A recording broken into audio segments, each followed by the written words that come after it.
नमस्कार, आप देख रहे हैं बड़ी खबर। मैं हूं आपके साथ काजल ठाकुर। दिल्ली के बटला हाउस एनकाउंटर में फैसले की गूंज बंगाल में भी सुनाई दे रही है। बंगाल के बिष्णुपुर में बीजेपी अध्यक्ष जेपी नड्डा ने बटला हाउस एनकाउंटर पर फैसले को लेकर ममता बनर्जी पर निशाना साधा। बीजेपी अध्यक्ष ने सीएम ममता से पूछा कि आप राजनीति कब छोड़ रही हैं। साथ ही जेपी नड्डा ने कहा कि ममता दीदी ने कहा था कि ये मुठभेड़ फेक है, ये सच्ची होगी तो मैं राजनीति छोड़ दूं। कोर्ट ने आदेश दिया है कि आरिज को फांसी होनी चाहिए। ममता दीदी, आप राजनीति से कब संन्यास ले रही हैं? और उसके साथ ही जेपी नड्डा ने कहा कि ममता बनर्जी ने यहां दुर्गा विसर्जन और सरस्वती पूजा नहीं होने दी, लेकिन मुहर्रम के समय कोरोना के दौरान भी कर्फ्यू हटा दिया। अच्छी बात यह है कि कोई दिक्कत नहीं है, लेकिन जब अयोध्या में शिलान्यास का समय आया तो क्यों कर्फ्यू लगा दिया था? साथ ही उन्होंने सवाल किया कि बंगाल में बीजेपी के 130 कार्यकर्ताओं की हत्या की गई, क्या उनकी मां नहीं थी, पत्नी नहीं थी, उनके बच्चे नहीं थे? उनका आपने कितना ख्याल रखा? बंगाल की जनता एक एक बात का हिसाब लेने वाली है।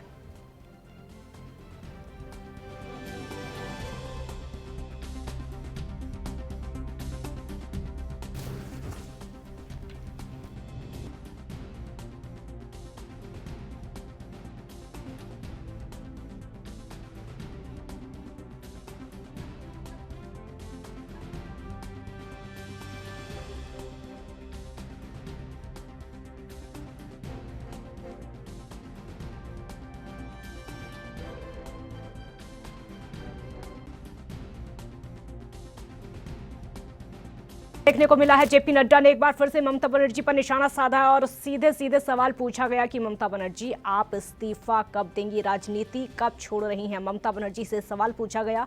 आपको बता दें कि लगातार पश्चिम बंगाल में जिस तरीके के निशाने साधे जा रहे हैं, एक बार फिर से जेपी नड्डा ने सवाल पूछा है ममता बनर्जी से कि बटला हाउस एनकाउंटर को आपने झूठ बताया था, लेकिन अब उस आरोपी को फांसी की सजा का ऐलान हो चुका है। आप राजनीति कब छोड़ रही हैं? ये सवाल आज ममता बनर्जी से पूछे गए। साथ ही ये भी कहा गया कि 130 बीजेपी कार्यकर्ताओं की हत्या हुई है।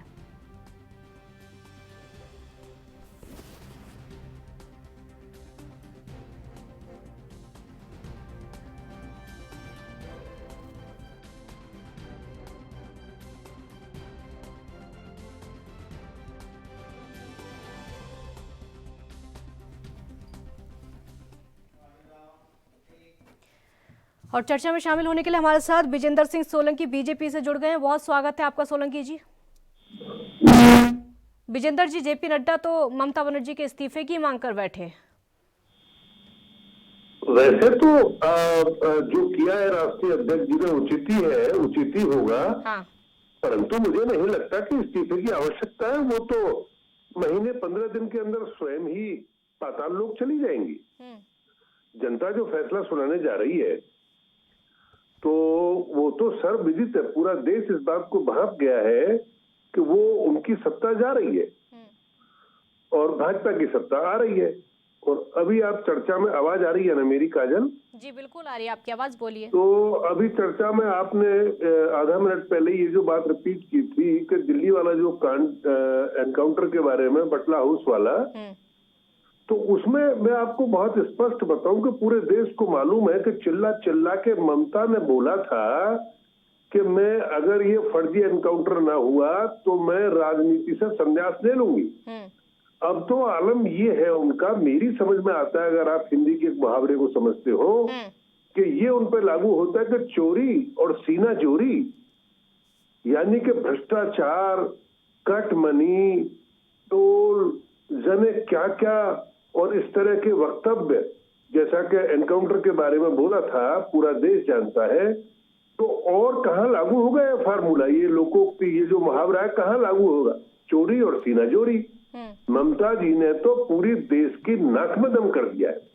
महिला जाति के लिए मैं तो ईमानदारी से इस देश की संस्कृति को समझने में सक्षम हूं, समझी है कि वो भारतीय नारी के रूप में कलंक अगर उनको कहा जाए अब, तो भी कोई होरेज नहीं है, कोई बुरी बात नहीं। विजेंद्र जी, लेकिन सवाल अब एक और है कि बटला हाउस एनकाउंटर पर सवाल तो कांग्रेस ने भी उठाए थे, अब वहां इस्तीफा कब मांगेंगे? राहुल गांधी से कब कहेंगे, सोनिया गांधी से कब? क्योंकि लगभग सभी विपक्षी पार्टियों ने सवाल तो उठाए ही थे ना। नहीं, ये तो कड़वा सच है कि हाँ। पूरा देश जानता है जो आप कह रही हैं, लेकिन मुझे नहीं लगता कि ममता बनर्जी हो या कांग्रेस के नेता हो या कांग्रेस हो, कम्युनिस्ट हो, इनसे कोई इस्तीफा मांगने की जरूरत नहीं है। इनको जनता समझ चुकी है और एक तरफ से इनका सफाया करती चली जा रही है। पिछले 6-7 साल से आप देख रही हैं कि इनका सफाया होता ही चला जा रहा है। इनके इस्तीफे की क्या जरूरत है? ये तो इस्तीफा देने लायक ही नहीं है मेरी समझ से। अब एक ये है कि एक फॉर्मेलिटी है, इस तरह की भाषा का इस्तेमाल करना तो ठीक है, लेकिन इन लोगों से बंगाल हो, असम हो, केरल हो, इनमें अब इस्तीफा लेने की जरूरत नहीं है। इनका तो स्वयं ही सफाया होने जा रहा है। पूरा देश इस बात को समझ गया। इनके कृत्य ऐसे हैं, उन्होंने ऐसे दुष्कर्म किए हैं कि अब देश का खासकर युवा और संभवतः 90% से अधिक नर और नारी जान गए हैं इनके दुष्कर्मों को। इन्होंने जो पाप किया है, इन्होंने इस देश को जो लूटा है, इन्होंने जो विदेशों में बड़ी बड़ी भारी संपत्तियां अर्जित कर रखी है, संपत्तियां बना रखी है, देखिए ना, इनको गुरेज नहीं है। जो राकेश टिकैत तक को मंच से निवेदन करा रहे हैं वोट के लिए, टीएमसी और ममता। आपने आपके उसमें मैंने देखा था चैनल पे ही। तो बड़े अफसोस जैसी बात है, लेकिन मैं समझता हूँ कि जनता तो समझ गई कि ये कौन है, दुमुहे सांप है। ठीक है, ये लोग नहीं समझ पा रहे। ठीक है, आऊंगी आपके पास, बिल्कुल आऊंगी आपके पास। नीरज राय हमारे साथ टीएमसी से इस समय जुड़ चुके हैं। नीरज जी, स्वागत है आपका। धन्यवाद। नीरज जी, जेपी नड्डा सीधे सीधे अब तो ममता बनर्जी के इस्तीफे की मांग कर रहे हैं, आपका रिएक्शन क्या है?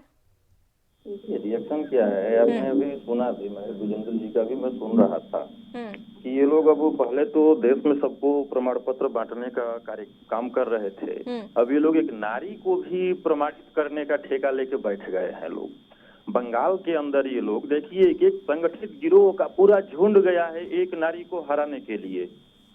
एक नारी को हराने के लिए देश नहीं, के अंदर कितना... वो तो उनकी जुबान थी ना। वो तो ममता बनर्जी ने पहले ही कहा था बटला हाउस एनकाउंटर के बारे में कि वो एनकाउंटर फेक है, लेकिन जो अब उसका आरोपी है उसको फांसी की सजा का ऐलान हो जाता है, तो अब जाहिर सी बात है मांग तो सभी करेंगे ना। उन्होंने खुद कहा था कि राजनीति छोड़ दूंगी। ममता बनर्जी ने ये बात कही थी कि ये फेक एनकाउंटर है, अगर सही हुआ तो राजनीति छोड़ दूंगी। नहीं, देखिए उस समय जो परिस्थितियां और स्थितियां जो बोल रही थी, उस स्थिति के हिसाब से ममता जी ने कहा था उस पे। लेकिन जो इनकी एक नैतिक जो भाषा निकल के आ रही है कि अनैतिकता की पराकाष्ठा पार कर दे रहे हैं लोग, इस चीज को से नकारा नहीं जा सकता है कि ये लोग जो बातें बोल के निकल के चल रहे हैं। मोदी जी का भी याद होगा, बोले थे कि नोटबंदी का फायदा नहीं होगा तो बीच चौराहे पे फांसी चढ़ा दीजिएगा। देश में कितने लोगों ने मांग उठाया, कितने मीडिया चैनलों ने मांग उठाया कि मोदी जी को फांसी दे दिया जाए। मोदी जी क्या, वो तो देश के प्रधानमंत्री हैं, आज भी हैं, उस समय भी थे। तो मैंने जो आपसे सवाल पूछा उसका जवाब दीजिए। ममता बनर्जी राजनीति छोड़ेंगे या फिर नहीं? ये जो सवाल जेपी नड्डा ने आज पूछा, इसका जवाब दीजिए पहले एक शब्द में, फिर मैं विजेंद्र जी से जवाब लूंगी। फांसी दी गई क्या? मोदी जी को फांसी दी गई क्या? जीएसटी फ्लॉप हो गई, नोटबंदी फ्लॉप हो गई, काला धन नहीं आया, 2 करोड़ रोजगार नहीं दिए, तो मोदी जी को फांसी दे दी गई क्या? मतलब नेताओं की जो जुबान है, उनकी जुबान का कोई मोल नहीं है, कोई कीमत नहीं है, कभी भी कुछ भी बोल देते हैं। सुनिए, मैं वही पूछ रहा हूँ कि ममता जी ने उस समय की परिस्थितियों को देखते हुए बटला हाउस इनकाउंटर पे अपना बयान दिया था, लेकिन मोदी जी देश के प्रधानमंत्री रहते हुए ऐसी भाषा का बोले थे वो कि हमको फांसी भी चौराहे पे दे दिया जाए, 50 दिन में नोटबंदी का फायदा न मिला तो। इनको फांसी नहीं हुआ, लेकिन दर्जनों लोग लाइन में लग के शहीद हो गए। तो देखिए, नहीं कह रहा हूँ कि जो चीजें निकल के फांसी। ठीक है, विजेंद्र जी जवाब दीजिए। ठीक है, विजेंद्र जी से इसी का जवाब ले लेते हैं कि जब मोदी जी ने ये कहा था कि मुझको फांसी दे दीजिएगा अगर नोटबंदी का फायदा नहीं हुआ, तो उन्हीं को फांसी नहीं लग पाई, ममता बनर्जी क्या राजनीति छोड़ लेंगी? अब देखिए, ये तो ये हो गया कि जब कोई बात से मुंह फेर ना हो काजल, तो हम लोग आदमी बगले झांकने लगता है। कहावत सुनिए ना, तो इधर उधर की बेकार की बातें। नोटबंदी का ही तो देश को फायदा हुआ। आज डिजिटाइजेशन इतना बढ़ गया, लेन-देन रुपए का, करेंसी की जरूरत नहीं है। लोग बैठे बैठे घर अपने बिजली का बिल हो, पानी का बिल हो, बहुत सारे टेलीफोन का बिल हो, टीवी रिचार्ज हो, तो बिजली का रिचार्ज हो, सब बैठे बैठे अपने मोबाइल से लोग घर कर रहे हैं। नोटबंदी के तो बहुत बहुत अच्छे परिणाम आए। इनको तो यही ज्ञान नहीं है कि नोटबंदी के लाभ कितने हुए। अनर्गल बातें करना फिजूल की बातें करना। भाई सीधा सीधा राष्ट्रीय अध्यक्ष नड्डा जी ने अगर बोला है, मैं समझता हूँ इस्तीफे के लिए विजेंद्र जी वो तो ये भी बोल रहे हैं, वो तो ये भी विजेंद्र जी वो तो ये भी बोल रहे हैं, एक मिनट, वो तो ये भी बोल रहे हैं कि ममता बनर्जी ने सिचुएशन के हिसाब से बयान दे दिया था, उस समय जो सिचुएशन थी उसके हिसाब से बयान दे दिया था, अब उस बयान का कोई मतलब ही नहीं है। सच्चे और अच्छे जो पॉलिटिशियन होते, सच्चे और अच्छे जो देशभक्त होते, सच्चे और अच्छे जो सेवक होते हैं, जनता सेवक, जन सेवक, वो इस तरह के बयान नहीं, इस तरह की बार बार गिरगिट की तरह रंग नहीं बदला करते। हमारी पार्टी में एक एक तपस्वी भरा पड़ा, एक स्टेटमेंट झूठी साबित नहीं होगी आसानी से। अब वो बात अलग है, कुछ लोग बाहर से भीतर से आ जाते हैं और बाद में थोड़ी बहुत वो होती होगी, ऐसा भी कोई हालांकि उदाहरण कोई सामने आया नहीं है कि जो सच्चे और अच्छे नेता होते हैं, समाज सेवी होते हैं, वो गिरगिट की तरह रंग नहीं बदला करते कि जवान से बोल दिया होगा वो अब क्या करे जी, ये हो गया वो, तो ये बेकार की बात है सर। तो वो भी तो प्रधानमंत्री को बोल रहे हैं, वो भी तो प्रधानमंत्री को बोल रहे हैं कि प्रधानमंत्री ने जो जुबान दी थी वही पूरी नहीं कर पाए, तो ममता बनर्जी क्या कर लेंगी? नहीं, प्रधानमंत्री ने जो जवान दी थी पूरी हो तो गई। नोटबंदी का बहुत अच्छा प्रभाव आया है, लोग जेल में गए हैं, लोगों की गिरफ्तारियां हुई है, कालाधन देश के अंदर। नीरज राय जी जवाब दीजिए, वो कह रहे हैं कि बहुत अच्छा रिजल्ट आया है। देखिए, हमसे और इनसे आपको भी पता है कि देश के अंदर इन्होंने कहा नोटबंदी का बहुत फायदा हुआ। नोटबंदी से फायदा इतना ही हुआ कि देश के युवाओं को 2 करोड़ नौकरी देने की बात किए थे। साल दर साल देखिए रोज का रोज युवाओं के में रोजगार छूटने लगा और युवाओं को आत्मनिर्भर बनाने के लिए बोलने लगे। ये कह रहे हैं कि टीवी रिचार्ज, सब डिश वगैरह हम लोग रिचार्ज करने लगे मोबाइल से। तो यह नोटबंदी से रिचार्ज नहीं हुआ। जो मॉनिटरेशन होता है, छोटे नोट बंद करके बड़े नोट बंद करके छोटे जारी करते हैं, ये 1000 का नोट बंद करके 2000 का चालू कर दिए हैं। ये जो चीजें बोल के चल रहे हैं, देश के अंदर इन्होंने बोला था कि किसानों की आय 2022 तक हम 2 गुनी कर देंगे। आज तक ये पता नहीं चला कि किसान की वर्तमान आय कितनी है। कुल मिलाकर निचोड़ इसका ये निकलता है कि बंगाल के अंदर चुनाव है, पिछले कई महीनों से चल रहा है कि मुद्दों में फ्लॉप हो चुके हैं, राष्ट्रीय मुद्दों में ये फ्लॉप हो चुके हैं, प्रदेश के मुद्दे में फ्लॉप है। नीरज राय जी, 130 कार्यकर्ताओं की हत्या तो टीएमसी भी छुपा रही है। बीजेपी का आरोप है कि बीजेपी के 130 कार्यकर्ताओं की हत्या हुई है, जो कि टीएमसी शासन में हुई है, उसका जवाब नहीं दिया जाता है। जी, मैं बता रहा हूँ, बीजेपी के शासन में 300 से ऊपर किसान शहादत दे दिए दिल्ली के अंदर, उस पर ये लोग एक बार नहीं बोलते हैं। लेकिन बीजेपी का आज तक सिर्फ आरोप लगाई है। साबित करने के लिए बोलिए बीजेपी को, केंद्रीय एजेंसी इनके पास है। पिछले 7 सालों में जो 130 का ये आरोप लगा रहे हैं, आपको ही याद होगा कि अमित शाह जी पिछला जब इनका कार्यक्रम खड़गपुर में था तो 300 कार्यकर्ता बोल के चले, फिर 138 बोल के चले, अब 130 भी बोल के चल रहे हैं। पहले तो ये करे ना, जिस कार्यकर्ता की आप बात कर रहे हैं भाई, जितना वहां पर ये गिनाते हैं उससे इनके शासित प्रदेशों में देखा जाए तो उससे कई गुना ज्यादा घटनाएं घट चुकी हैं। यहाँ पर मैं आंकड़ा के साथ बता दूं, 2019 लोकसभा अगर उससे कई गुना ज्यादा घटनाएं घट चुकी हैं, फिर भी सवाल आप पर ही उठता है, क्योंकि ममता सरकार वहां पर है, तो सवाल तो उठेगा। बता रहे हैं, हाँ बता रहे हैं क्यों उठ रहा है, अब सुन लीजिए। मैं बता दे रहा हूँ उसको। लॉजिक इनका एक है कि देश के अंदर ममता बनर्जी एक महिला मुख्यमंत्री है और झूठ का पर्दाफाश करने वाली संघर्षशील नेता है। जब इनका एक नेता का इतिहास रहा है, खुद उनके द्वारा, नेता के द्वारा, कि 35 साल तक मैं भीख मांग कर खाया, उसी दौरान ममता बनर्जी जी 28 साल से 29 साल की एज में देश के कद्दावर नेता सोमनाथ चटर्जी जी को चुनाव हराकर लोकसभा में पहुंची थी। ये संघर्ष की कहानी है। 88 से लेके 98 से लेके 2006, 7, 11 तक ममता जी ने लाठी खाया है। 93 में भी उनको मारा गया था। लेकिन मोदी जी बताएं, अमित शाह जी बताएं कि जनता के लिए कितनी बार ये लोग लाठी खाए हैं, ये बताए ना। संघर्ष का पैमाना तैयार होना चाहिए। विजेंद्र जी जवाब दीजिए। संघर्ष किया है टीएमसी ने, तो टीएमसी ने जो संघर्ष किया है वो बीजेपी ने नहीं किया है, सिर्फ वोट मांगने के लिए पहुंच गए बंगाल में। हाँ काजल, मैं बताऊंगा जरा सा। हाँ, मैं बताऊंगा आपको। एक तो ये देखिए आप, कैसा मानसिकता है टीएमसी के बचे कुचे थोड़े बहुत लोगों की, बाकी सब लोग तो दल बदल चुके। इन लोगों की ममता की मोच को तो चिल्ला रहे, जरा सी मोच चाहिए, कोई चोट कोई फ्रैक्चर नहीं है, वो भी उसकी अपनी गलती से। और ये इसने सैकड़ों लाल चले गए बंगाल में, इस टीएमसी ने हत्याएं करा दी, उनका कोई जिक्र नहीं, कोई दर्द नहीं इन लोगों के सीने में। चंद लोग बचे ना तो हिसाब आप ठीक नहीं दे पा रहे ना। उनका कहना है कि आप हिसाब ठीक नहीं दे पा रहे। कभी 130 कार्यकर्ता बताते हैं, कभी 100 कार्यकर्ता बताते हैं, कभी 300 बता देते हैं। आप हिसाब आप ठीक से संख्या नहीं बता पा रहे हैं, तो वहां जांच नहीं हो पा रही है, वहां जवाब नहीं दे पा रही सरकार। क्या इतना काफी नहीं है कि ये संख्या केवल पूछ रहे हैं, ये डिनाई नहीं कर रहे कि कत्ल नहीं किए टीएमसी ने। संख्या 2 कम ज्यादा हो सकती है, लेकिन ये एक्सेप्ट कर रहे हैं, स्वीकार कर रहे हैं कि हाँ टीएमसी ने कत्ल किए। अब 2 संख्या कम है, 2 संख्या ज्यादा है, वो एक अलग का बात। इसका मतलब इनको ये स्वीकार कर रहे हैं कि हाँ टीएमसी ने हत्या की है बीजेपी कार्यकर्ताओं की। दूसरी बात, किसानों के मामले में इनको जानकारी है कि 6 वर्ष से पूर्व में किसानों का क्या आलम था। दशकों से किसी ने कोई सुनवाई नहीं की। आज किसानों के लिए, देश के किसानों के लिए खाद पे सब्सिडी, कीटनाशक दवाओं पे सब्सिडी, बीज पे सब्सिडी, 6,000 रुपए सालाना उनको उनके खातों में सहयोग राशि, सम्मान राशि जो बंगाल ने रोक रखी है। और तो और यानी कि बीमारी में तो गरीब भी और अमीर भी बड़ा दर्द महसूस। ठीक है, बहुत शुक्रिया आप दोनों का हमारे साथ जुड़ने के लिए। समय की कमी है मेरे पास, तो जेपी नड्डा ने एक बार फिर से ममता बनर्जी पर निशाना साधा है और सीधे सीधे सवाल पूछा है कि ममता बनर्जी आप राजनीति कब छोड़ेंगी। दूसरी बड़ी खबर आपको बताते हैं। भारतीय किसान यूनियन के राष्ट्रीय प्रवक्ता राकेश टिकैत ने कहा है कि जब बीजेपी वाले विपक्ष में थे तब हमारे साथ थे, बीजेपी ने भी तब की सरकार को उखाड़ फेंकने में हमारी मदद की, लेकिन अब इनकी सरकार आई है तो ये भी वही काम कर रहे हैं जो पिछली सरकारों ने किया है। टिकैत ने कहा कि 26 मार्च को भारत बंद होगा तो हम चिल्ला बॉर्डर भी बंद करेंगे जो नोएडा को दिल्ली से जोड़ता है, वहां आंदोलन तेज करेंगे और अगर जरूरत पड़ी तो हम चिल्ला बॉर्डर पर भी गाजीपुर बॉर्डर की तर्ज पर आंदोलन शुरू करेंगे, क्योंकि नोएडा में जो लोकल बच्चे हैं उन्हें रोजगार नहीं मिल पा रहा है, जो इंडस्ट्री है उसके एचआर लोकल बच्चों को कंसीडर नहीं कर रहे हैं।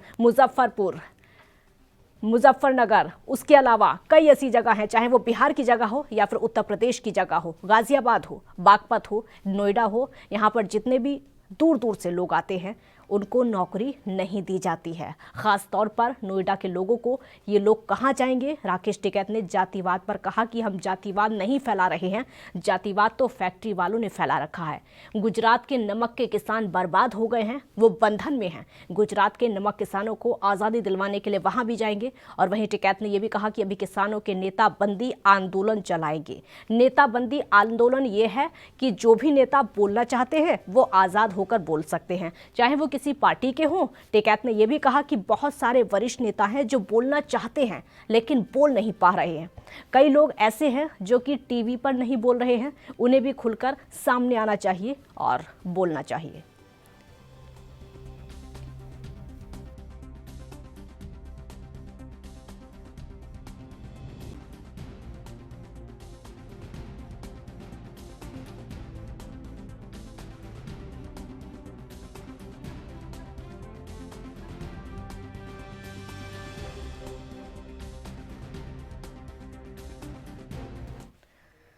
और बहस में शामिल होने के लिए 2 खास मेहमान हमारे साथ जुड़े हैं। ब्रजेश नंदन बीजेपी का पक्ष रखेंगे, बहुत स्वागत है आपका। शिव सिंह किसान नेता हैं, आपका भी बहुत स्वागत है। शिव सिंह जी, पहला सवाल मेरा आपसे ही होगा। राकेश टिकैत ने एक बड़ी चुनौती दे दी है, वो भी चिल्ला बॉर्डर पर जाने की। एक तरफ तो भारत बंद का लगातार है ही, उसके साथ साथ अब बेरोजगारों की आवाज उठाएंगे। सवाल सीधे सीधे है,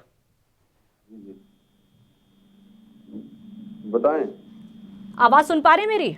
हाँ जी, हाँ। अब तक तो सिर्फ आंदोलन चल रहा था, अब तक सिर्फ पंचायतें चल रही थी और बंगाल में जा रहे थे किसान, वहां पर भी लगातार पंचायतें कर रहे थे। अब एक तरफ तो भारत बंद होगा, लेकिन वही दूसरी तरफ ये भी राकेश टिकैत ने कहा है कि जो अन्य बॉर्डर जहां पर किसान नहीं बैठे हैं वहां पर भी आंदोलन होगा, चाहे वो चिल्ला बॉर्डर क्यों ना हो। बिल्कुल सही है, बिल्कुल सही है। और टिकैत साहब जी यहाँ रीवा आए थे 14 मार्च को किसान पंचायत में, उन्होंने ऐलान किया है 26 मार्च को भारत बंद का। और उसमें अब काफी लोग समर्थन में आ रहे हैं। जो यहाँ के देश के ट्रेड यूनियन हैं, मजदूर संगठन हैं, वो सारे लोग अब इस लड़ाई में शामिल हो रहे हैं। और जो आंदोलन है वो और उसका रूप लेगा। और जहाँ पर हमारे लोग नहीं पहुँच पा रहे हैं, स्वाभाविक है जिस तरह से देश में किसान पंचायतें हो रही हैं और जन समर्थन मिल रहा है, राकेश टिकैत ने कहा है कि अब नेता बंदी आंदोलन चलेगा, यानी जो नेता किसानों के पक्ष में बोलना चाहते हैं वो खुलकर मंच पर आकर बोल सकते हैं। तो जाहिर सी बात है, अब तो सीधे तौर पर कहा जाएगा कि ये आंदोलन राजनीतिक प्रेरित है। अब नेताओं का आंदोलन भी यहाँ पर चलेगा। नहीं, ये आंदोलन राजनीति से प्रेरित नहीं है, क्योंकि हमको जो देश की जो हुकूमत है लूली बहरी लंगड़ी हो गई है, उसे ना कुछ दिखाई दे रहा है ना सुनाई दे रहा है। इसलिए इस लड़ाई को व्यापक बनाने के लिए और इनको सत्ता से हटाने के लिए, और जब तक हम सत्ता से इनको नहीं हटाएंगे, यदि ये कानून वापस नहीं लेते हैं, तो स्वाभाविक है हमको सत्ता से हटाने के लिए इनको मजबूर करना पड़ेगा। ठीक है ब्रजेश नंदन जी, अब नेताओं का भी वहां पर आंदोलन चलेगा। नेता बंदी आंदोलन है, जहां पर राकेश टिकैत ने कहा है कि कोई भी नेता हो जो भी चाहे मंच पर आकर बोल सकता है। जो अब तक अपनी आवाज नहीं उठा पा रहे हैं वो अपनी आवाज उठा सकते हैं। सरकार कितनी तैयार है अब झेलने के लिए, क्योंकि अब तक सिर्फ किसान थे। जी, ये जो राकेश टिकैत हैं, इनके मन में, इनके अंतर मन में एक महत्वाकांक्षा बहुत दिनों से पनप रही थी, जब से ये दिल्ली पुलिस में थे, राजनीति की। तो इनके पिताजी किसान नेता थे, असली किसान नेता महेंद्र सिंह टिकैत थे, राकेश टिकैत नहीं है। अब इनके मन में जो राजनीतिक महत्वाकांक्षा है, उसे ये परवान चढ़ाना चाह रहे हैं किसानों के ऊपर, किसानों को अपने सामने रखकर, क्योंकि इनमें इतनी हिम्मत नहीं है कि ये खुद चुनाव लड़ सकें। अगर ये वाकई किसान नेता हैं तो 2014 में राष्ट्रीय लोक दल के टिकट पर चुनाव क्यों लड़े थे? निर्दलीय चुनाव लड़ते, सारे किसान इन्हें वोट देते अगर इनमें थोड़ा सा गट्स होते तो। रही बात नेताबंदी की, तो नेताबंदी इनके बस की नहीं है। हरियाणा में इन्होंने नेताबंदी करके देख ली। इन्होंने कहा था कि हरियाणा में जो भाजपा के खिलाफ एमएलए वोट नहीं डालेगा, हम उसका घर से निकलना दूभर कर देंगे। क्या मिला वहां पर इन्हें? Time fish. बंगाल गए, बंगाल में बोले जी बीजेपी को वोट नहीं देना है। भाई किसको वोट देना है वहां ये भी बता देते। तो इनका केवल एक एजेंडा है कि जैसे तैसे राजनीति में आना, किसी भी प्रकार से एमएलए या एमपी बनना, ये इनका मुख्य एजेंडा है, और कोई एजेंडा नहीं है। अब मैं ये जानना चाह रहा हूं शिव सिंह जी से कि ये जो किसान नेता हैं, कितना किसानों में पैसे आ रहे हैं? इनमें खुद ऐसे लोग हैं जो बिजनेसमैन हैं।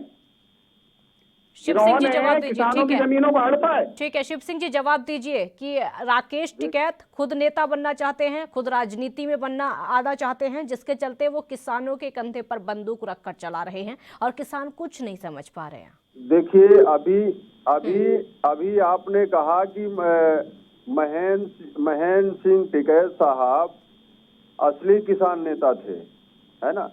तो जब ये सत्ता पर बीजेपी देश के अंदर नहीं थी, तब वो महेंद्र सिंह जी असली नेता थे। आज जब ये सत्ता पर बैठे हैं, इनको खतरा दिखाई दे रहा है, तो राकेश टिकैत जी नकली नेता है। राकेश टिकैत नेता इसलिए बीजेपी को दिखाई दे रहे हैं क्योंकि राकेश टिकैत अब बातें ऐसी कर रहे हैं, नेताबंदी आंदोलन चलेगा। इसका क्या मतलब? पहले ये बताइए, किसान आंदोलन चल रहा है, अब नेताबंदी आंदोलन का मतलब क्या है? जहां पर नेता जाएंगे सिर्फ, उसका मतलब क्या है?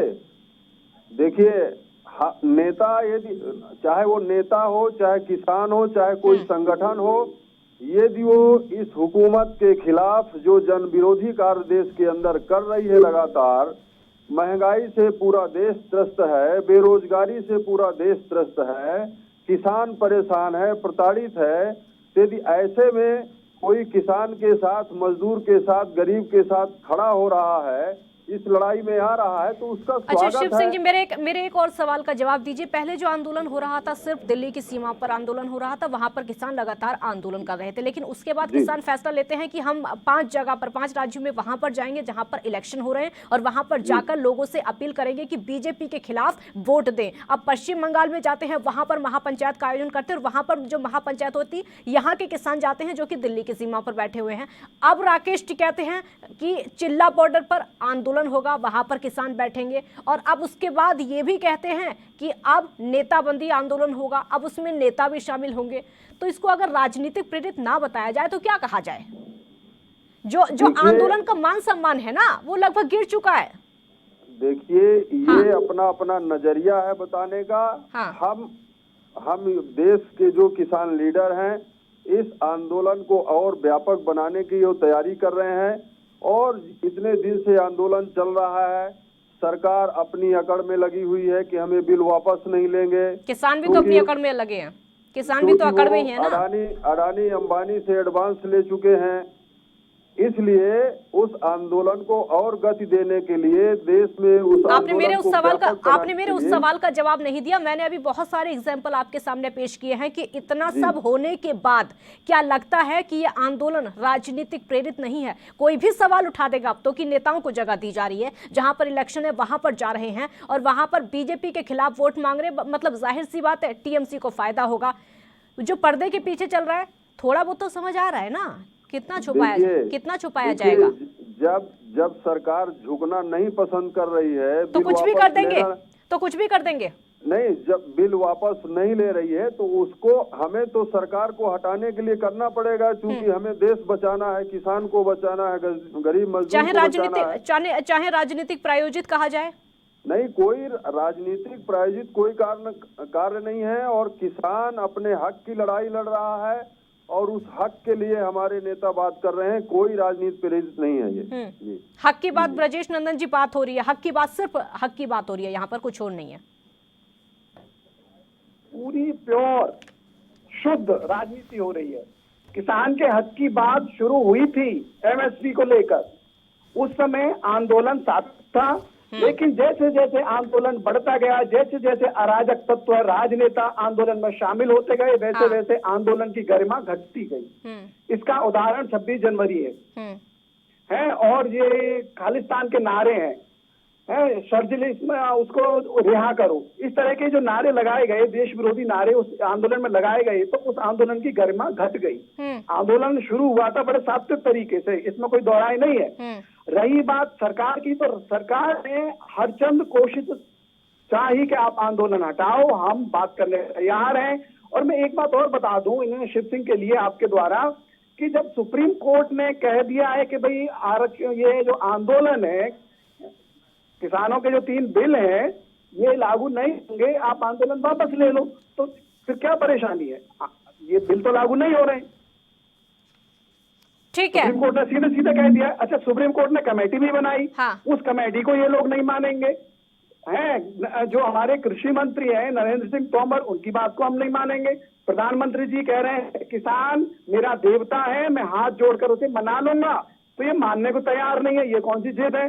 दूसरा ये कह रहे हैं कि जी हम ये जो इनके जो बंधे हुए हैं, ये बड़े बड़े इसके किसान नेता, ठीक है किसान नेता नहीं। और ठीक है, बहुत शुक्रिया आप दोनों का हमारे साथ जुड़ने के लिए। तो लगातार जो किसानों का आंदोलन चल रहा है, चाहे कितना भी छुपा ले, लेकिन कहीं ना कहीं लग ऐसा रहा है कि किसान आंदोलन के पीछे राजनीति हो रही है। तीसरी बड़ी खबर आपको बताते हैं। उत्तराखंड के पूर्व मुख्यमंत्री और वर्तमान में कांग्रेस महासचिव हरीश रावत ने मांग की है कि कांग्रेस के विधानसभा चुनावों में मुख्यमंत्री चेहरे का ऐलान करना चाहिए, क्योंकि बीजेपी एंटी इनकम्बेंसी को कम करने के लिए प्रधानमंत्री मोदी के चेहरे पर चुनाव लड़ती है। रावत का मानना है कि मोदी का नाम आते ही वोटर दुविधा में आ जाते हैं, इसलिए चुनाव को स्थानीय मुद्दों पर बनाए रखने के लिए कांग्रेस को रणनीति में बदलाव करते हुए मुख्यमंत्री का चेहरा घोषित करना चाहिए। इसको लेकर हरीश रावत ने ट्वीट किया था कि बीजेपी और आरएसएस ने मोदी को हिंदुत्व का आइकन बना दिया है। बीजेपी उनके नाम पर नगरपालिका से लेकर विधायक तक का चुनाव लड़ती है, जिससे प्रभाव में आकर वोटर स्थानीय मुद्दे भूल जाते हैं। ऐसे में कांग्रेस को स्थानीय स्तर पर चेहरा घोषित करना चाहिए, जिससे चुनाव स्थानीय मुद्दों पर हो और कांग्रेस का पलड़ा भारी हो सके। हरीश रावत ने उदाहरण दिया है हरियाणा का और कहा है कि जब भूपेंद्र सिंह हुड्डा को आगे किया गया था तो पार्टी को फायदा हुआ था। उन्होंने ये भी कहा कि वो चाहते हैं कि इस मुद्दे पर चर्चा हो, इसलिए आलाकमान से पहले सार्वजनिक रूप से अपनी राय रख रहे हैं। हालांकि हरीश रावत ने यह भी साफ कर दिया कि उनका बयान 5 राज्यों में होने जा रहे मौजूदा चुनाव से जुड़ा हुआ बिल्कुल नहीं है। और बड़ी खबरें फिलहाल इतना ही। आप देखते रहिए ANP न्यूज। नमस्कार।